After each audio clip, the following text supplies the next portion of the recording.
Good morning, this is John from Clock Repairs Merseyside again. Okay, this is another clock that's into us for repair, and it's made by Mogin, France. Probably dates round about, I would say, about 1880, I would think. Now, it's got this type of turtle or tortoise shell finish on it. Most often the cases were oak on this type of clock, but this one is being finished. It's really been a very nice clock in its day, and hopefully it's going to be a nice clock again with the case. Now, he's given us free rein really with the case to do what we can. He trusts us enough to know that we're not going to do anything to detract from what it is. But really what I've had to do with this clock is I've had to do a bit of a search online, and I've actually found some I think it's cellulose or something. It's obviously it's like the type of stuff that they use for you know, pick guards and you know, on guitars and stuff like that. It's pretty much that type of stuff.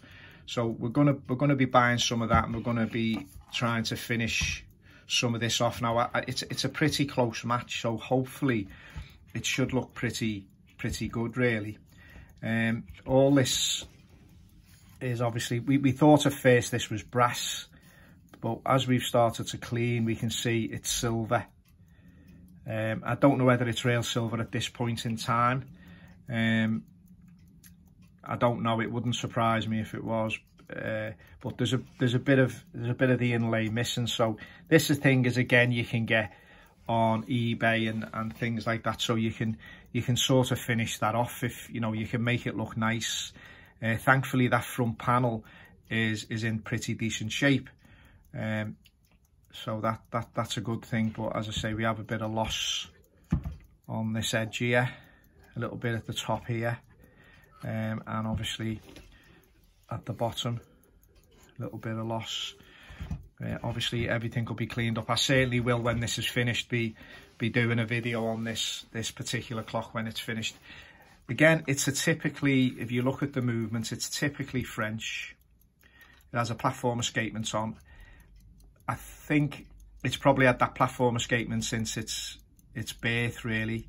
I don't think it's something that's been put on afterwards, because of, obviously we've got you know, the S and F, which is obviously making the clock go faster and slower. Platform escapement, some number in there which I've just noticed at the top there. So you know, we'll be doing a bit more, we'll have a bit of a look around on that, see what it is. Probably more like maybe a pewter, or you know, I don't think it'd be silver. Obviously quite a lot of silver involved there, with the back plate, with the back door and stuff. But yeah, it's a typical French movement. With this particular clock, obviously it'll be dismantled, taken to pieces,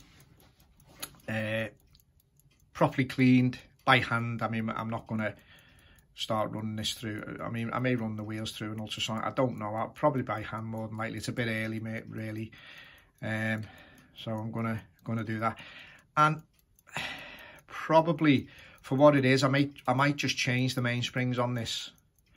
The dial's porcelain, as you can see. It's in good nick.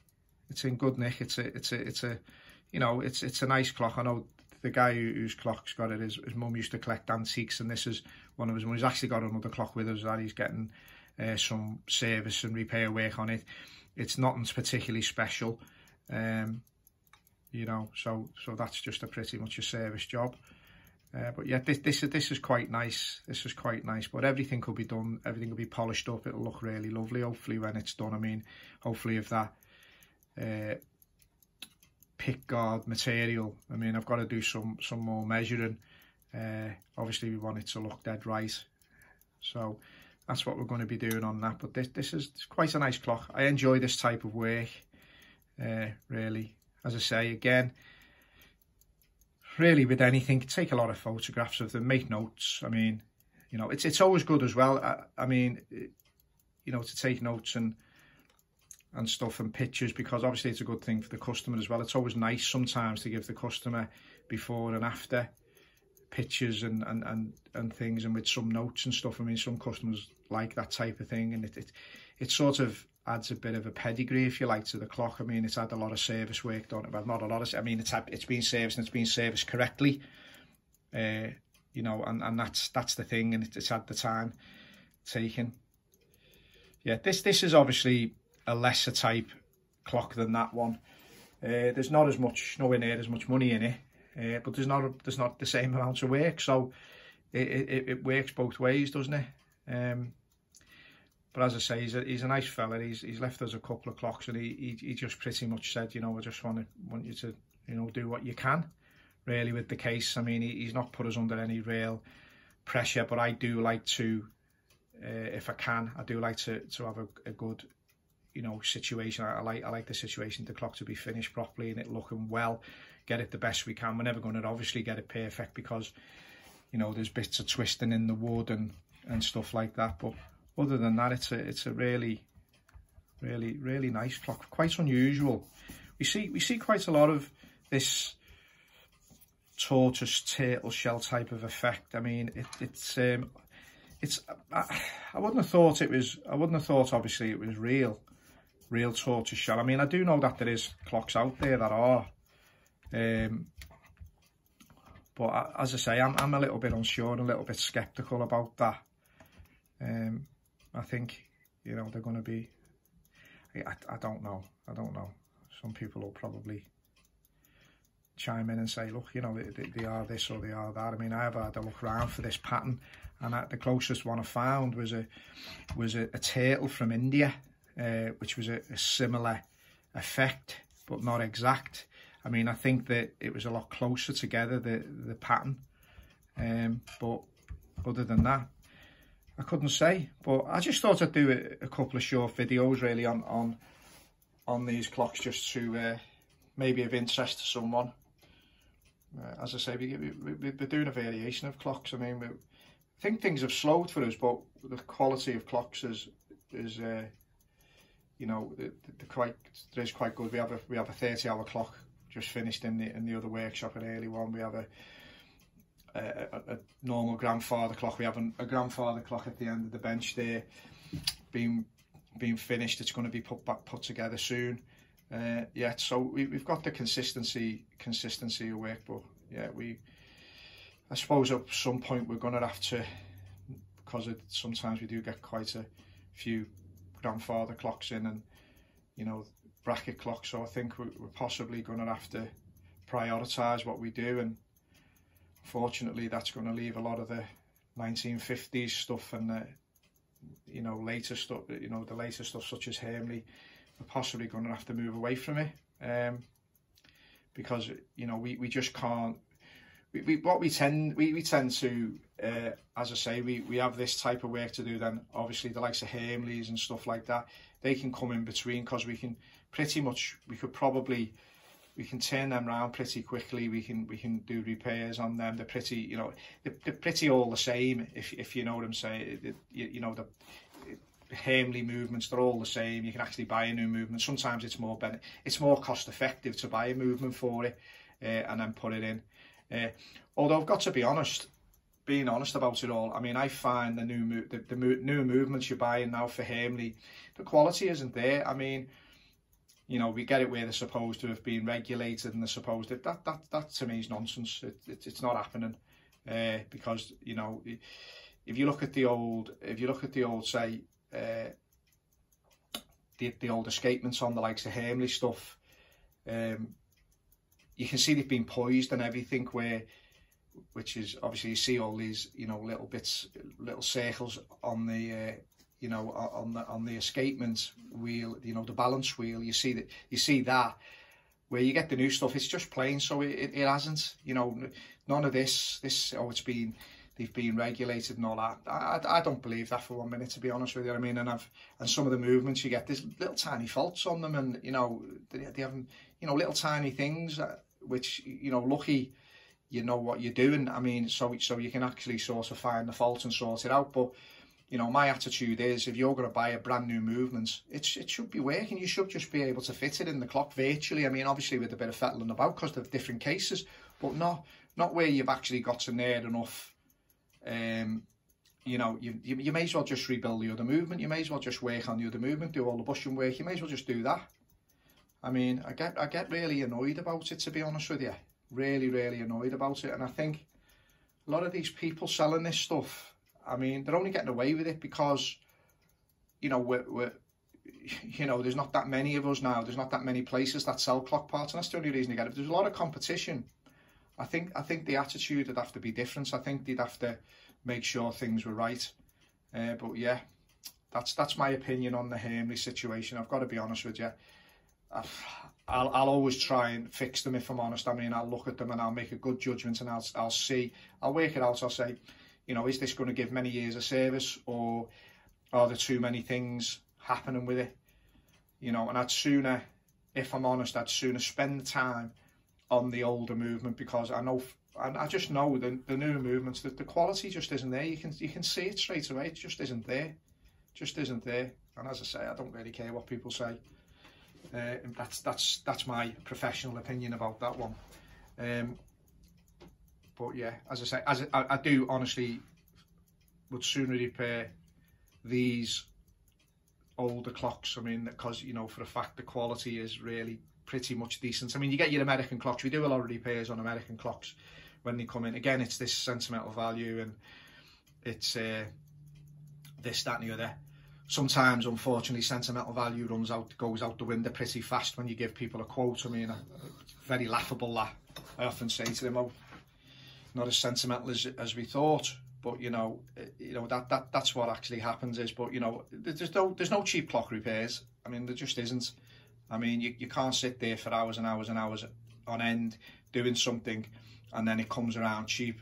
I can't do a clock cheap because the clock is a cheap clock. I mean, you know, for me to work on that bracket clock, there's more work on that than there is on a grandfather clock. There's probably nearly as much work on this humble French striking clock by the time you're taking it to pieces, you're cleaning it by hand, as there is in a grandfather clock. You know, and this is the thing I'm saying really to people. I mean, so what I have a pretty fast rule now. I say to people, you know, yeah, fine, we'll take it on for you, but you know, we charge this much money. Or give them an idea at first, and if they and ah about it and start saying, oh well, you know, it's not really worth it, it's not really worth this. How much is it worth? Well, I don't ever value a clock for someone unless it's a specific thing, unless it's, you know, someone wants me to value a particular clock. But quite often with clock repairs, I mean, you know, the time it's taking you to repair it, the skill set that you need, and you know, the way you've got to do the work methodically and stuff like that, it often doesn't match up, does it? The cost with the time and stuff like that. So it's not about that. Often obviously you're going to charge a lot more than that clock's worth to do the work, and I don't make any apologies for that at all, because you know, it's a skill set. You know, the good one is to come in, it only needs a spring. Well, okay, you fit it. You fit the spring without a spring winder. See how you get on.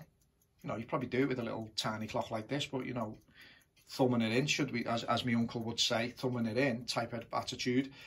You know, he often says that this spring's being thumbed in, you know, all that type of stuff. But you know, at the end of the day, I mean, it is what it is. I mean, we're upfront with people. We say to them, look, you know, this is where we're starting at a service cost. We won't do any clock repairs unless we're doing a service on the clock as well. We won't do tiny minor repairs. We won't like replace a suspension spring. We want to service the clock, because what happens is, if you do that, all the customer will do, a couple of weeks later, something else will go wrong, or something's wrong anyway, which they might not have mentioned to you, and that'll go wrong. They bring it back, and then you were the last one to touch it, so then you're obliged, if you want to keep your reputation, for you to carry on with it. So I'm happy, 100% happy, to take responsibility for that clock, only if I have done the service on it, and they can say to me, it's been serviced, it's been this, it's been this. Now, unless I specifically know of the clockmaker, it's not going to make the slightest difference to me, because I'm not, you know, there's services and services. I mean, I think we've all seen it. You know, you get someone servicing a clock, and you know, it's just been a quick job, a bit of oil or whatever, And that's not, I'm not having a go at any people who are just having a go. I'm not talking about the qualified, qualified clockmakers, as we would say, BHI stuff. But, you know, to be honest with you, I'm not having a go at them, saying, you know, but what a lot of the really decent clockmakers I know, they've all got family history. They're all, you know, they've been in the industry for a long time. They're pretty much self-taught. I mean, we get a lot of clock, you know, hobby clockmakers, what we would say, come here, and you know what? I mean, they can hold their own, really. I mean, there's no doubt about it. They're fantastic. You know, they know exactly what they're doing. They can get themselves around the lathe. You know, the tools. They know what they're doing. There's no problem. I often just say to them, if they, you know, they come in, the older people are retired and they come in, and I just say, well, yeah, well, I'll give them an idea, but, you know, they're welcome. I don't mind them using some of the tools and stuff like that, you know, no problem. If we've got a bit of space, yeah, you know, get on with it. We don't mind, but we're not here. You can't make money at everything, can you, in life? I mean, I actually love my job. I love clocks. I mean, that's what I do. I do love clocks, so I'll always...